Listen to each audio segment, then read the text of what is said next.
Masechet Shevuot Daf Lamed Bet. We studied the Mishnah that talked about Shevuot Ha'edut. If someone testifies that they do not know testimony about a case, but they're lying, then they have to bring a korban olev yored.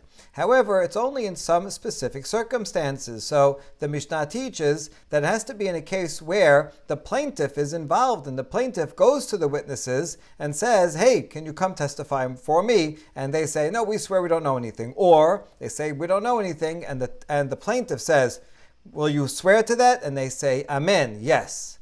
So in those two cases, the plaintiff is involved in the conversation in asking them to testify. So Gemara is going to comment first on that. Amar Shmuel, Ra'u sheras acharehen amru lo, ma taras acharenu, sheba shen anu yodin lecha edut, peturin, ad shishmeu mipiv. Shmuel teaches a halacha that, let's say the plaintiff didn't say anything. He didn't say, come, please testify on my behalf to the witnesses. Rather, he's running after the witnesses. He saw the witnesses down the block, and the plaintiff is running after them.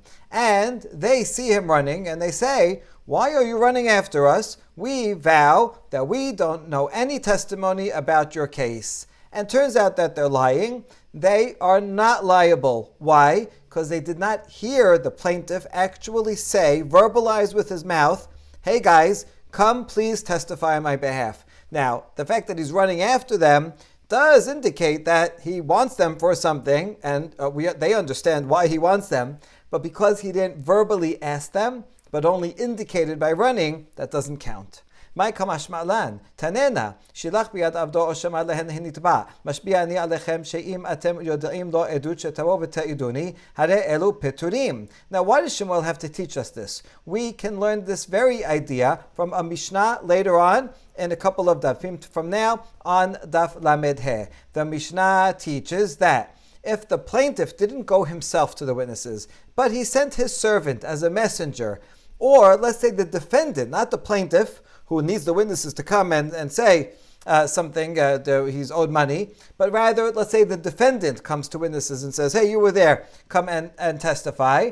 That doesn't count, because if either of them, even though they said the same formula, right, and they said, we want you to come testify, that if you know anything about this, you should come and testify about it. He said it through, the plaintiff said it through a messenger, or the defendant said it, and they lied, and they say, yeah, we testify that, in fact, we do not know anything, and they're lying. They are not liable for korban olev yored. Only if they hear from the mouth of the plaintiff, come and testify, only then are they liable if they lie. So we already see from this Mishnah that they have to verbalize it. It's not enough to send it with someone else. So can't we learn the law of Shmuel, that if he's running after them, that's not good enough? And the answer is no, not necessarily. We need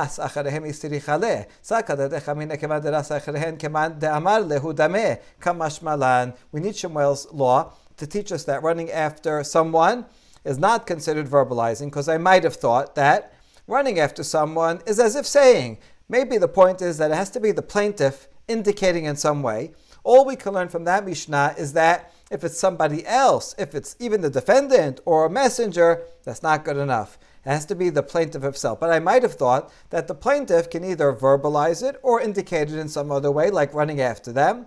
And that's why Shmuel has to come and say, no, running after someone is not good enough. Now we ask, wait, Shmuel, still you didn't need to teach it to us, because we can learn it from our Mishnah, the one before this. Shevuot ha'edut kesad. Amar le'edim bo v'ha'iduni shevuah v'chule. Amar in lo amar la. The Mishnah that we just learned said, what's an example of Shevuot ha'edut? If someone says to their witnesses, come and testify on my behalf, and they say, no, we make a vow, we don't know anything. So you see, the Mishnah says the word amar. Doesn't that mean that literally they have to verbalize it with words? But if they didn't do that, if they indicated in some way, other way, like running, then they will not be liable. So can't we learn the case of Shmuel, the law of Shmuel, just from the word amar? And the answer is no. Amar lav davka. Maybe the Mishnah is using the word amar, not literally, not specifically, Just give me an example, right? He indicated, like by saying it, but it could be another way. Maybe the Mishnah is not being so particular in its language. He said, where I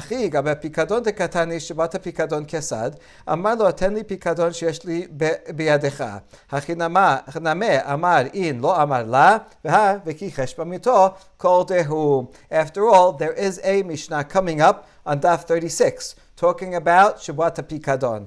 That's a vow. If you give me something to hold on for you, you give me your necklace to watch for you. And so I'm watching it, and then you come back and you say, I want my necklace. And I say, oh, it's gone, it was stolen. Now I have to make a vow that in fact it was stolen out of my hands and that I didn't take it for myself. If I am lying about that, and really I kept it for myself the whole time, that's a Shevuot Pikadon for which I would be liable. The Mishnah teaches, what's an example of a scenario of a Shevuot Pikadon? It's where someone says, give me the deposit that you have, of mine, that you have in your hands. And in that case, would you say also Amar? Only if the owner says verbally, give me my item, and then the watchman lies. But if he didn't say it verbally, let's say he just was running after him, or said indicated in some other way with a hand motion, right? Give me my item, and then it would not be liable. But that's not true in the case of Shevuot HaPikadon, because regarding a deposit, it says v'kichesh ba'amito. If someone deals falsely with his colleague, right, not necessarily with words, but deals in a false way in any way, no matter if it's verbalized or it's said in another way, indicated in another way, one is liable. So therefore, since the next Mishnah about Shevuot HaPikadon, the one coming up, the word Amar there is Lav Davka, so too it makes sense over here, Shevuot HaEdut, the word Amar is Lav Davka. Ela Amar Lav Davka, Hachaname Lav Davka. So it makes sense that both of them, the word Amar is not specifically, literally speaking. Now we reject that logic. Actually, it would make more sense if this Mishnah over here was Davka. It meant literally saying, and over here, and then there in the Mishnah regarding Shevuot HaPikadon, there it said the word Amar. By the way, because that's part of the style of the Mishnah, sometimes it wants to keep the style consistent, so we'll use the same language in various Mishnayot that are near each other, just for stylistic consistency, even though it does not apply. So if you say that the word Amar here in Shevuot HaEdut is literally, you have to verbalize it, then it makes sense why the author of the Mishnah chose the word Amar here, and then kept using it for Shevuot HaPikadon, even though it doesn't mean literally there. Then it makes sense. Eli amat lo iamat la amar dehatam davka vela amar dehacha davka amar lamali limitneye. But if you say that the word amar there in Shevuot HaPikadon is lav davka, and you say the word amar here in Shevuot HaEdut is also lav davka, then why would the author of the Mishnah choose the word amar in both places? Should he use the more general word that says to indicate? So actually this would prove that the word amar here is davka, that it has to be only verbalized, and in that case, I don't need Shemuel to teach me that because I would know it from this Mishnah. And that would actually make more sense to use the word to use a different word. If you didn't mean davka, use a different word for both. It only makes sense to use amar for both if, and at least one of them is davka. So you could read that here in Shevuot HaEdut is davka, and then we don't need Shemuel. And the answer to that is Dilma Orcha Demilta Kamash Malan. No, maybe both Mishnayot were just saying the typical manner in which one asks. Usually, if you have witnesses and you're going to go and ask and you want them to testify, you're going to use words. You go to them and you're going to make some kind of sign language, play charades. No, you're going to say, hey guys, please, can you come testify on my behalf? So since that's the typical case, it mentions the typical case. But it's lav davka, and we cannot learn from that necessarily running after the person would not be okay. And that's why Shemuel has to teach us that running after a person is in fact not called verbalizing, and the word amar in Shevuot Ha'edut is davka. Tanya kivate dishmuel ra'uhu sheba acharehen amru lo ma'ata ba acharenu shavua she'en anu yodim lecha edut peturin v'pikadon chayavim. There's a braita that makes this very distinction that Shemuel does, and how Shevuot Ha'edut is different from Shevuot Ha'pikadon. If someone saw a plaintiff running after him, and the witnesses said, "Why are you running after us? We make a vow. We don't know anything about your case. We have no testimony," then they are peturin, because he's only running after them, he didn't say it. But if it's a pikadon, the guy's running after the witnesses, says, "Hey, where's my stuff? Where's my thing? Give it back to me." And they make a vow and say, "Oh, we don't have it. It was stolen." Then they are liable, because for pikadon, there's no requirement for it to be said, for the claim to be said with verbally, but there is for Shevuot Ha'edut. Now, next part of the Mishnah says, Hishbiya alehen chamisha pe'amim. If someone administers an oath to the witnesses 5 times outside of court, they asked her, "Hey, do you know anything?" "We vow we don't know anything." We vow we don't know anything. 5 times out of court. And then, if they, in fact, deny it outside of court, they're not liable. Only if then they come to court and they deny it in court, then they are liable. Because all those oaths build up, but they're not triggered, they're not violated until one actually comes to court. As we're going to see, the reason is because you're only liable, Shevuot Ha'edut, if had you testified you would make someone pay money, then by denying that you're withholding money, that now the person will not have to pay because you're withholding that testimony. Well, testimony is only valid in court. Therefore, denial is also only valid in court. And that's exactly what we're going to say. How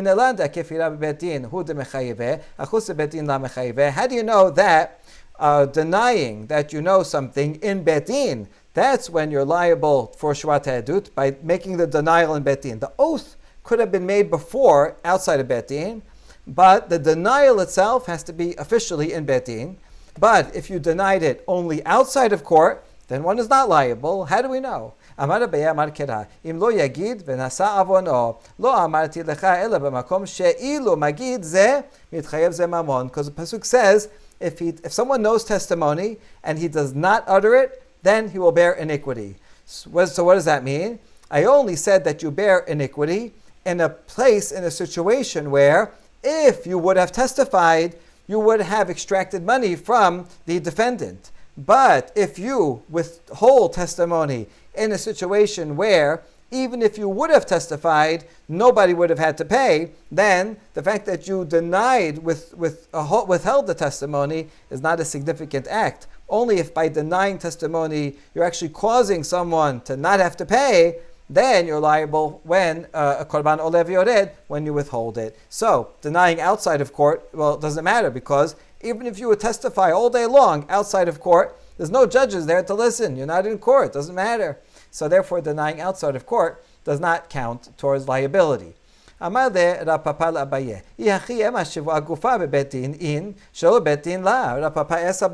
if so, if only doing something in a place where it would make a difference, that's when you're liable. Why not apply that to the oath itself? Why not say only if you make the oath in Bet Din and deny it in Bet Din, then you're liable. But if you make the oath outside of Bet Din, why don't we apply that pasuk and say, this oath was made out of Bet Din, but if you would have testified out of Bet Din, it wouldn't have mattered. So maybe you have to do the oath and the denial in Bet Din.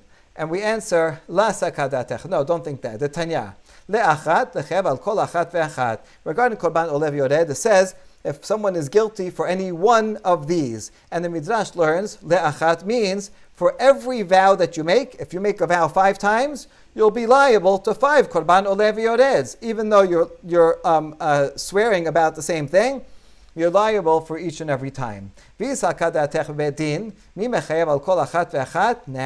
if you would say that one is liable only for making the oath in Bet Din, would you ever have a situation where you'd be liable for more than one? You wouldn't, because remember the next case in that Mishnah, our Mishnah, V'hatenan, Hishbiya lehen chamisha pamim bifnei Bet Din v'chafru en chayvin el achat, Amar Rabbi Shimon, Matam ho'il ve'enam yecholin lachazot ulhodot ela lav shema'amina shivua chutz betin kefira bebetin. The Mishnah teaches that if someone is administered an oath 5 times in court and then he denies, he is liable only to one korban. Rabbi Shimon explained what is the reason.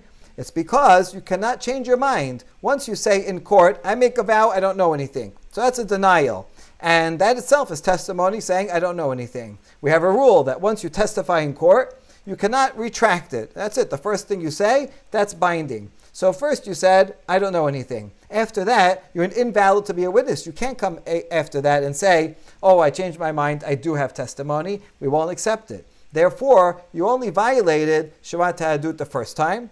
After that, you're already invalid to be a witness. And if you're invalid to be a witness, then even if you testify, even if you make another oath and say, I don't know anything, doesn't matter. Since you couldn't testify validly, you're not liable for Shevuot Ha'adut. Now, since making an oath in Betin, you can only be liable to one time.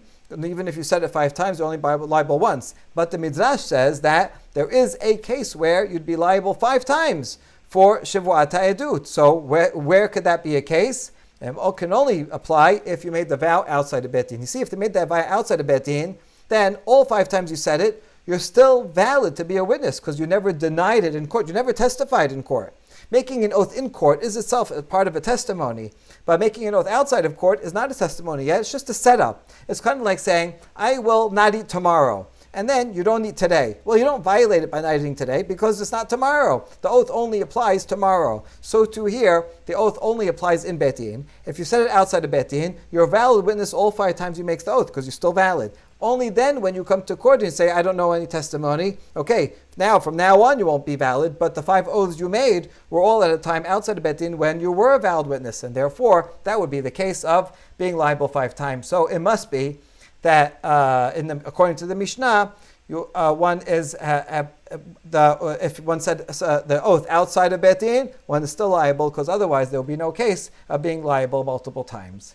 Kafru shenehem ka'achat chayavin. If 2 witnesses know something and they come together at the same time and they both deny, they say we don't know anything. They made a vow and they make a vow and we say they don't know anything.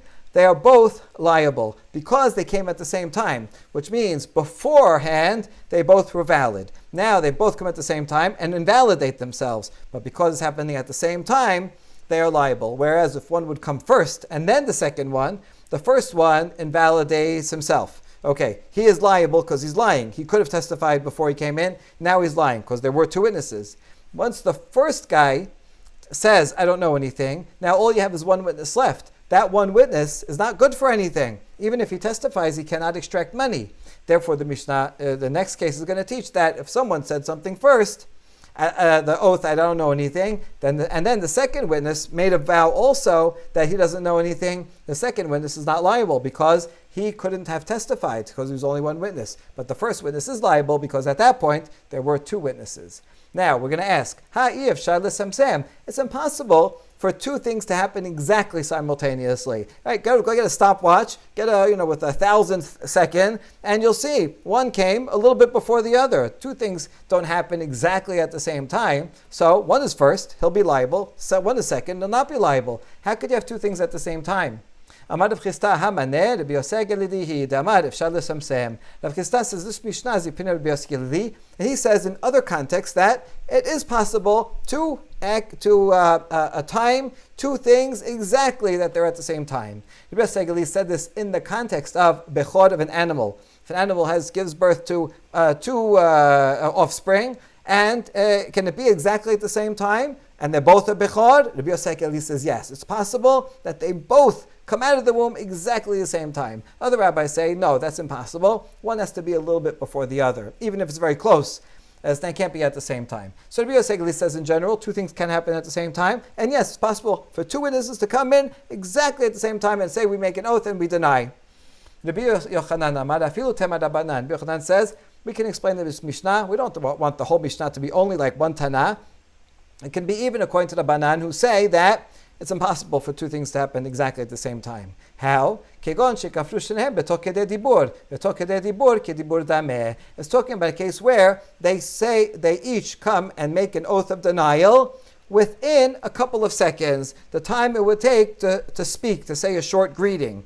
About 3 seconds. So it doesn't matter if one comes now and one comes in 2 seconds from now. As long as it's within, say, 3 seconds, that's considered at the same time. And so it doesn't have to be exactly the same time. As long as it's within a short distance, then that's considered like simultaneous. Amar le Rav Achami difti Rabina, mikede tok kede dibur kama have, kede shilat tamid larav. Ikadamira kede shilat harav the tamid. Now, Rav Acha from difti es Ravina, how long is tok kede dibur? One opinion says it's the time it would take for a student to greet the rabbi by saying Shalom Alecha Rabbi, 3 words. Others say it's even shorter. It's the time it takes a teacher to greet the student, which is Shalom Alecha. You don't have to add Rabbi. So it's either 3 seconds or 2 seconds. Now, how long will it take for someone to make an oath? Ada Ameri Shevuot she'en anu yodin lecha edut. That's 6 words. So by time he says 6 words, tu b'haveh, that's already more than 3 seconds. So 6 seconds is going to be more than 3 seconds no matter what.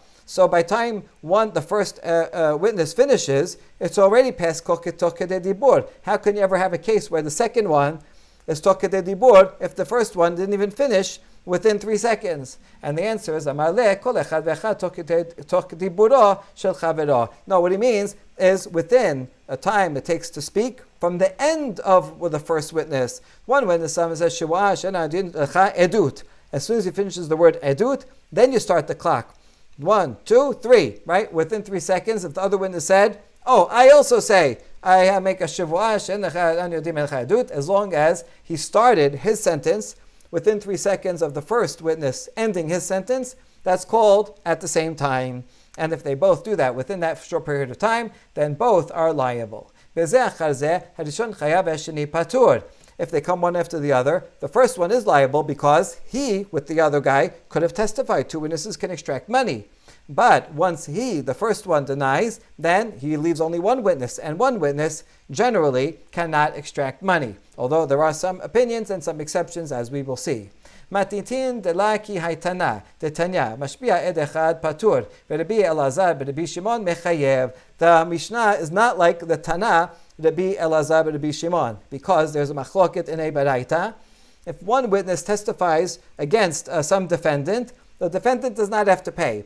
He does have to make a vow. That's true. One witness comes and says, I testify, this person owes $100. You can't extract money unless you have 2 witnesses. But one witness is powerful enough that the defendant will have to make a vow. If he doesn't want to make a vow, he can pay instead. There are some people, they just don't want to make vows. Even if he knows he's innocent, I don't like to make vows. So if he wants, he can pay. But he can't actually make him pay only. He's going to make a vow. A witness who denies says, I could have made him make a vow, but I deny my testimony. That's not sufficient to make him liable to Shevuot HaEdut. Only if he could have testified and extracted money, then he and denies, then he would be liable to Shevuot HaEdut. So the Rabbanan, the majority opinion says one witness cannot extract money. But Rabbi Elazar Rabbi Shimon says 1 witness can extract money. Therefore, if 1 witness could have testified and denies it, they will be liable to Korban Olev Yored. According to Rabbi Elazar Rabbi Shimon, both the first witness and the second witness also, even if they come one after the other, will both be liable. So obviously the Mishnah is not the opinion of Rabbi Elazar Rabbi Shimon. We accept that. Now, we brought this machlok. We want to explain the difference between Rabbanan and Rabbi Elazar. What's the root of their argument? Lema behakami pageh. Demar sabar ed echad ki ata, lishboa hu ka ata. Umor sabar ed echad ki ata, lemamona ki ata. Let's propose that Rabbanan say, when 1 witness comes to testify, what's the point? Why is he coming to testify? It's only to make the defendant make a vow. And that way, he'll have to make a vow. If he really owes the money, he probably will be scared to make a vow, and then he'll pay. Or maybe he'll just pay anyway, because he doesn't make a vow. But really, he only extracts a vow and not money. Whereas Rabbi Elazar thinks that 1 witness can extract money, and that's why he says that 1 witness who denies his testimony will be liable to a Korban Olev Yored.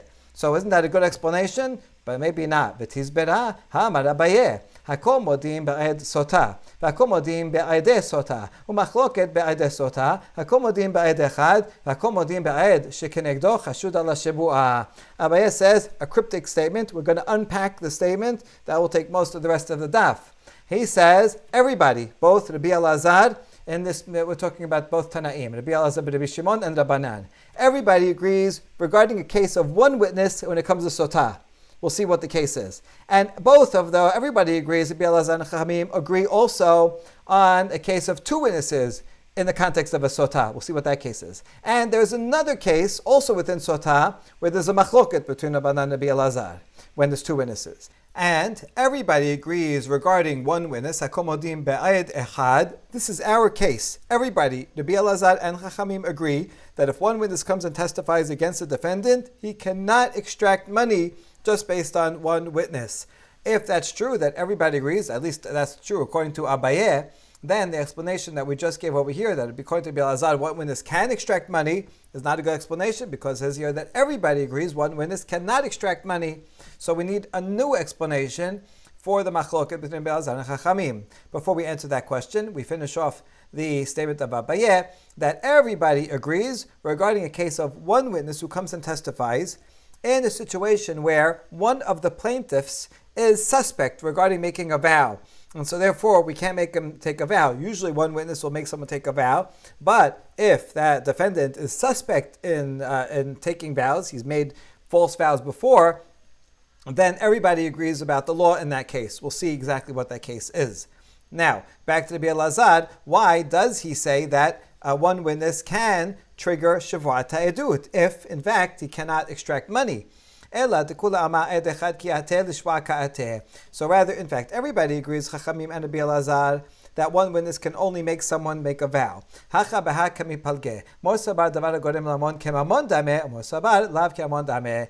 essence of the machloket is that, according to Rabbi Elazar, something that can lead to financial loss is like financial loss. In the case of one witness who comes and testifies that this defendant here, he owes $100. Let's say the defendant says, listen, I don't want to make a vow. Really, I don't know $100, but I don't feel like making a vow. I'd rather just pay $100 than have to put myself on the line and make a vow. I don't like vows. So there are cases where if the defendant chooses to, he will pay instead of a vow. In that case, the one witness did something. His testimony caused, although it's a secondary cause, it's not direct, it's gorem, because the defendant to pay. That's enough to trigger Shevuot ha'edut, such that if the one witness denies knowing anything, since his testimony could have triggered paying money, therefore if he denies it, he's liable to Shevuot ha'edut. Whereas Rabbanan say, no, something that can lead to paying money is not like money itself, and therefore no Shevuot ha'edut there. Gufa. Now that Abaye said this statement, we want to look at all the cases, understand them better. This is going to take most of the rest of the daf to explain. Amar Abaye, hakol modim ba'ed sotah, hakol modim ba'ed sotah, umachloket ba'ed sotah, hakol modim ba'ed echad, hakol modim ba'ed shekenegdo chashud ala shevuah. Abaye said that everybody agrees regarding a case of one witness with a sotah, and there's also agreement regarding a case of two witnesses regarding a sotah, and there's a machloket regarding a different case of two witnesses with a sotah. Everybody agrees regarding edechad, as we already explained, and everybody agrees regarding one witness when one of the plaintiffs is suspect regarding taking a vow. Let's go through them. Hakol modim be'ed sotah shechayav be'ed tum'ah.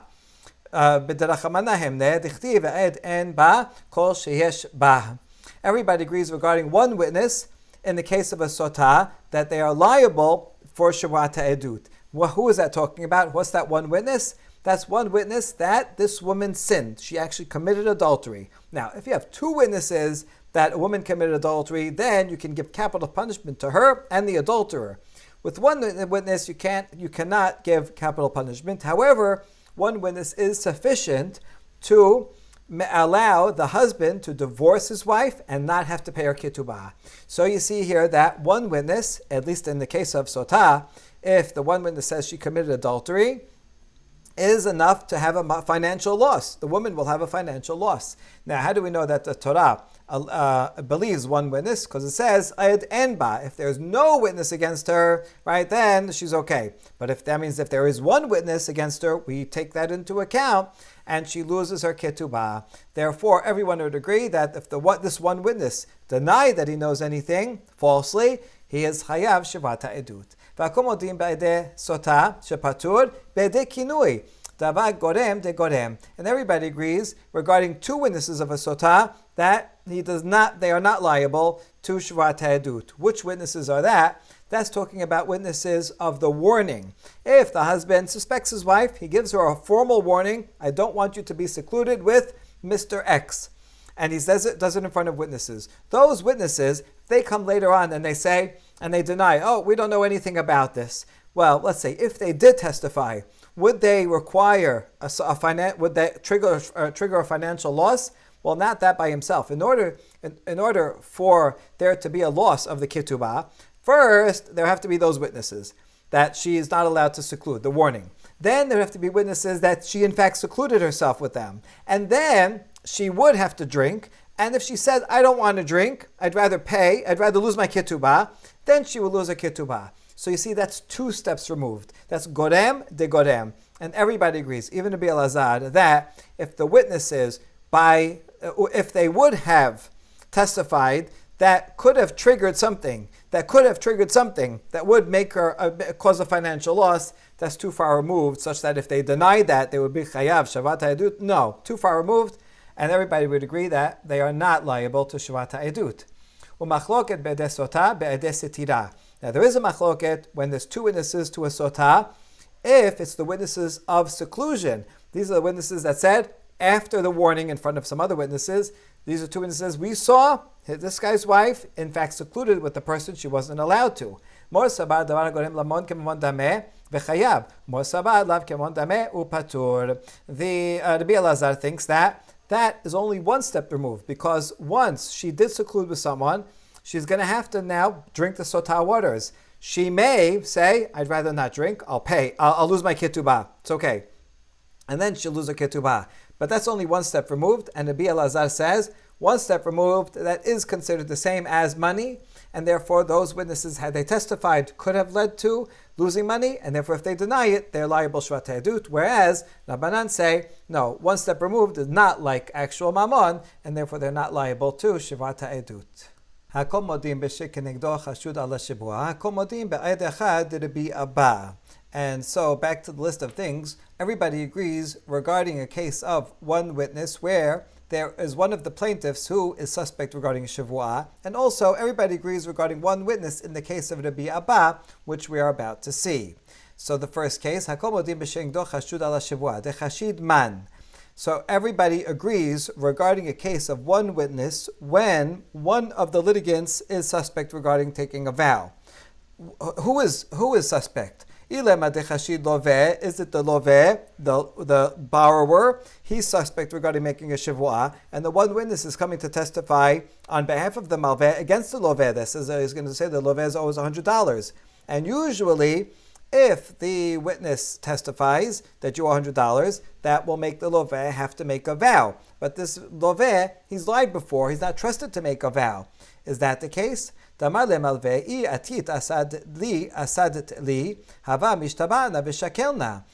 malveh can say, listen, one witness, if you would have come and testified on my behalf, then I would have testified that he owes me and I would have taken it. That's the rule.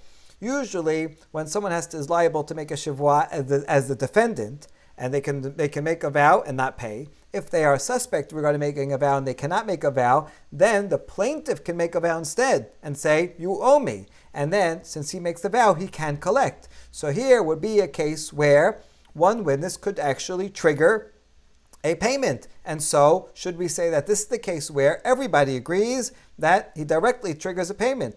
Because he's going to make someone liable to a vow, the defendant, and the defendant cannot make a vow, so the vow will then transfer to the plaintiff who will make a vow and collect. So the one witness could have directly extracted money, therefore if he denies it, he would be liable. But this is not true necessarily, because le'maleh mi'emar de mishtabat. The witness can say to the malveh, how do I know that you were going to make a vow? I didn't know that. I was figuring even if I would testify, the loveh, he would make a vow, or if you couldn't make a vow, I thought maybe you would want to make a vow, and it would not trigger any payment. And so therefore, in my mind at least, denying it was not going to make anybody liable to pay money. And the fact that now you came up with another thing, how was I supposed to know that? So this is not the case where everybody would agree that one would be liable to one ed would be liable to a korban. Rather, it's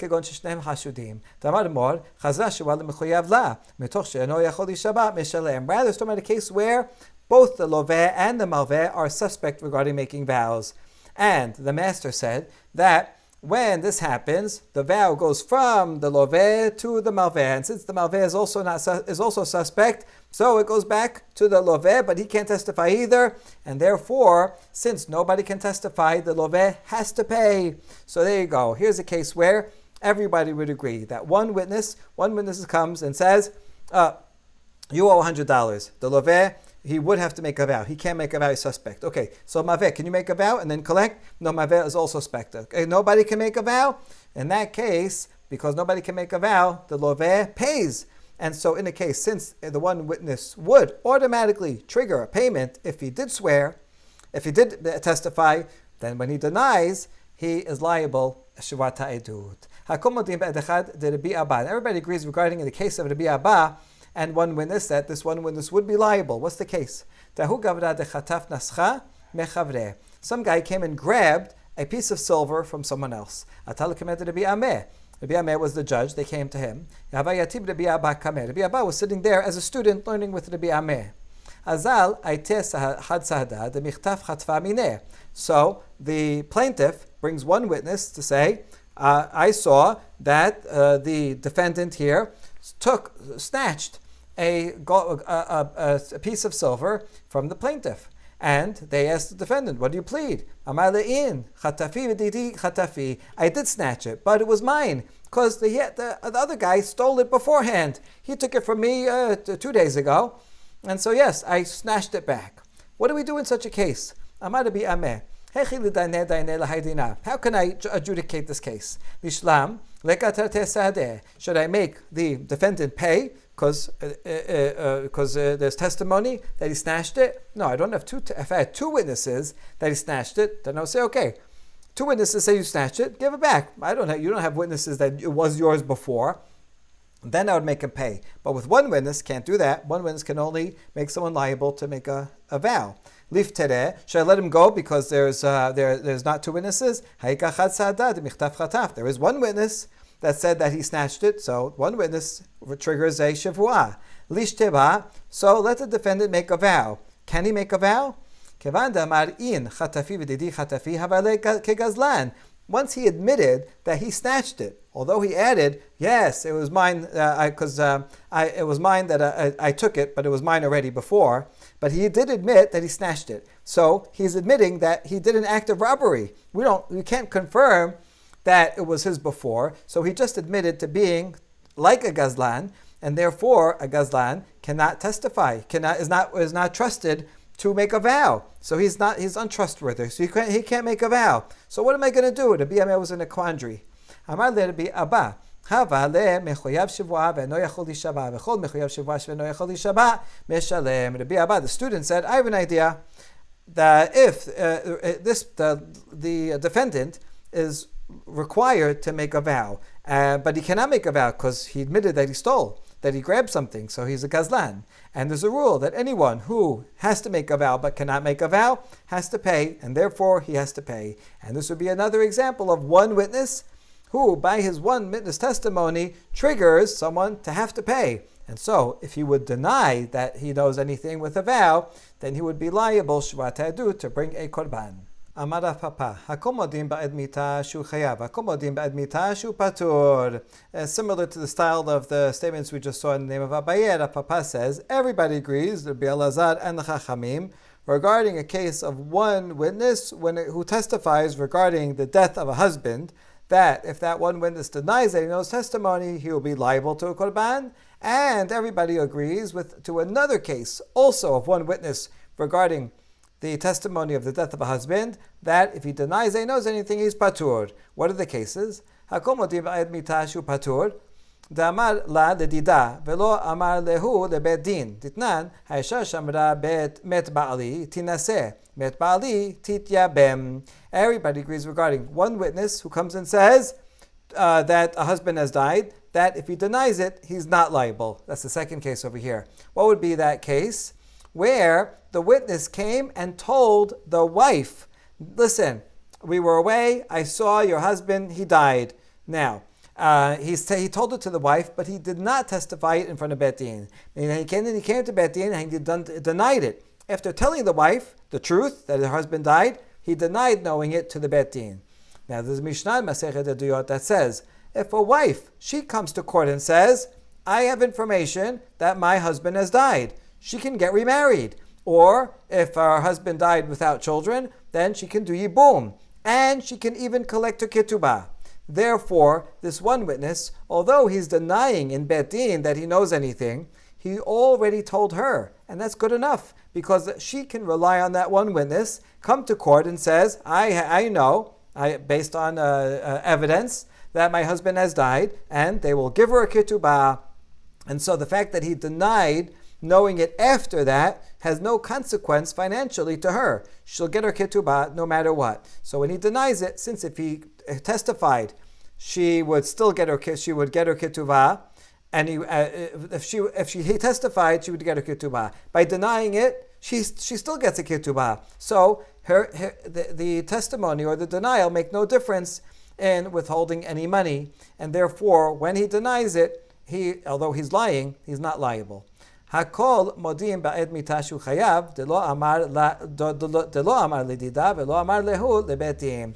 And the case, the avra papa, when everybody agrees that the one witness will be liable, is when a case where that one witness, when he saw the husband was dead, came back, he didn't tell her, and he didn't tell Bet Din, and he denied it by oath in front of Bet Din.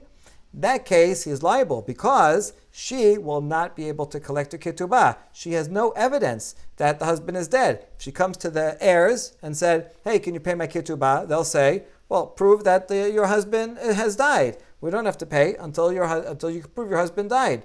She can't prove it. Bet Din doesn't know. She doesn't know. So if the witness would deny that he knows anything about it, since if he testified, then she would have been able to get payment. So by denying, she loses payment, therefore, they are liable. Now, can we derive from this that if someone administers an oath to witnesses regarding land, that they would be liable? This is going to be a machloket on Daf Lamed Zayin, whether if they're testifying about land, are they liable or not. Now, ketubah is paid by land, usually. By signing the ketubah, the husband agrees that there's a lien on his land. Sometimes they even specify a particular parcel of land that's designated for her payment. Now you said that the witness is liable for a ketubah payment. If by testifying he would have triggered the payment, and now by not testifying, now she's not going to get her payment, he is liable, and generally this is paid by land. So can we prove that witnesses regarding land are liable? No, we cannot prove from here, because it could be that she got paid with movable property. She went and took movable property. She says, I don't want the land, I want this stuff. And she took it, and she doesn't want to give it up. So now, by this, the witness, if he would have testified, she could have kept it. Now, by not testifying, she's going to have to give it all back. So since it could involve movable property, she could get land, but if she wanted to and took movable property instead, then that is one way of getting paid her ketubah. So we cannot prove anything from here regarding the machloket about land, that machloket that we will see later on. Kafar echad vehoda echad. The next case of the Mishnah said that if there's two witnesses, one of them denied and one of them admitted. The one who denied is chayav, the one who admitted is patur. What do we need this case for? We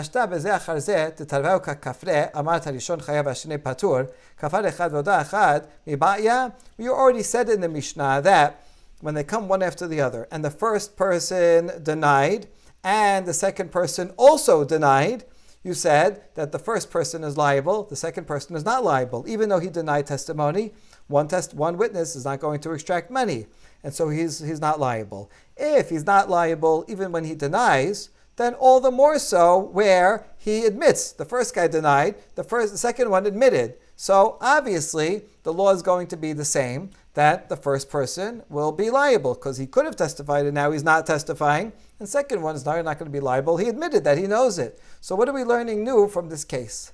La siricha כגון שכפרו שניהם וחזר אחד ואמר אחד מהן והודה בתוך כדי דיבור והכמשמלן תוך כדי דיבור כדיבור דמה. No, it's talking about a case where in fact both of them denied, and then one of them denied at the same time, and then one of them within 3 seconds said, I changed my mind, I actually do know testimony. Now this is coming to teach us that changing your mind within 3 seconds is acceptable. And that's why, even though they both at first said, we don't know, and since they said that simultaneously, really they both would be liable. So if you would not accept the retraction, they'd both be liable. But he retracted within 3 seconds. This teaches us now the general principle that as long as you say something within 3 seconds, it's like you said it simultaneously, so it's like he actually admitted, and so he's okay. בשלמה לרב חיסטה, תמוקי לה הוא כרבי יוסי הגלילי. רשע אפשר לסמסם, ושפה יסתריך להשמיע תוך כדי דיבור, כי דיבור טמא. Now that answer will be good for Rav Chisda. He, back before we saw, he says the case of one coming after the other was the one that he said the case when they both testify at the same time. That was according to Yosei Galili, who says it's possible for two things to happen simultaneously. Good, so that's that case. So the Resha is talking about a case where they really said it simultaneously and were able to time that. And then the Sefa, that what we just read, is coming to teach us a new thing that, and if he said something within 3 seconds, that's considered simultaneous. So that even though simultaneously said we don't know anything, but then one of them said immediately or within 3 seconds, I changed my mind, I do know something, then he's off the hook because we accept that as if that's what he said at the same time. According to Rabbi Yochanan, he explained that the Resha is going to everyone, not only Rabbi Yosei Galili. And the Resha is teaching us that the first guy said it, and then within 3 seconds, the second guy denied it. And saying that that's considered simultaneous and they're both liable. Well, we know then from that clause that saying something within 3 seconds is like saying it simultaneously. Since I already know that principle, why do I need to learn it again from this clause? And the answer is, I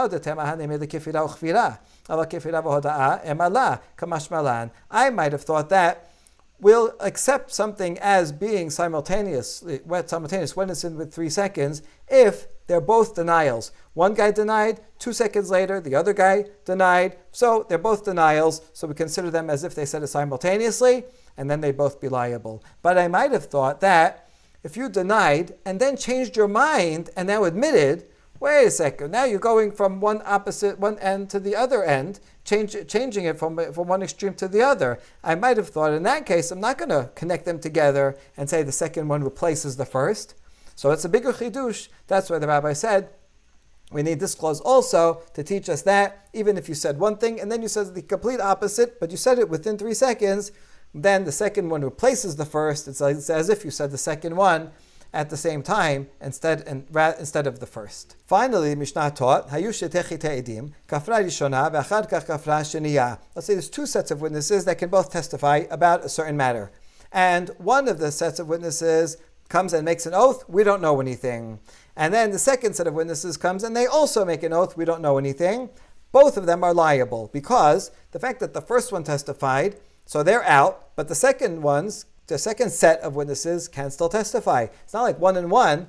It's not like when there's 2 witnesses altogether and one of them denies, then the other one is only 1 witness. He can't extract money. Here, just because one set of witnesses said we don't know, the second set of witnesses independently can come and say, we do know. So if they don't, then their denial is making a difference in extracting money or not. So we ask about that. We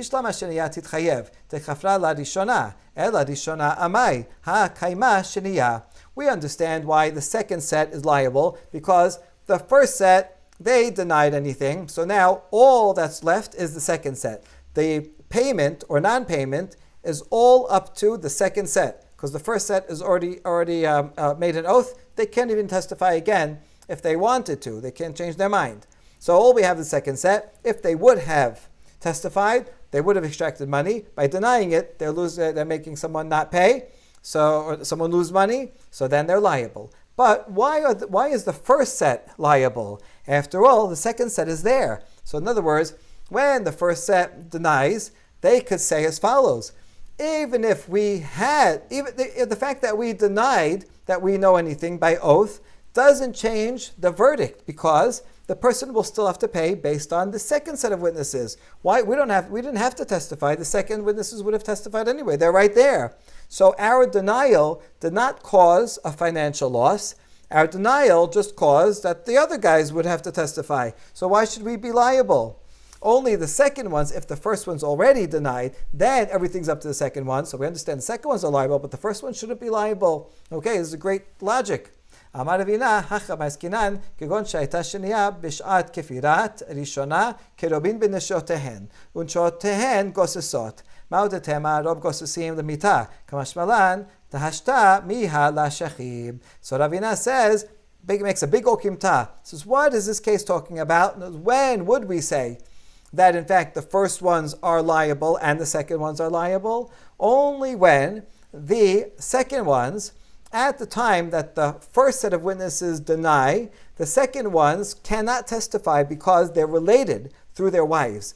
It's their wives' close relatives, so the second ones cannot testify. Therefore, the entire case rests on the first set of witnesses. The first set of witnesses, if they would testify, they would extract money. By not testifying, someone that is losing money. So, by denying, they are liable.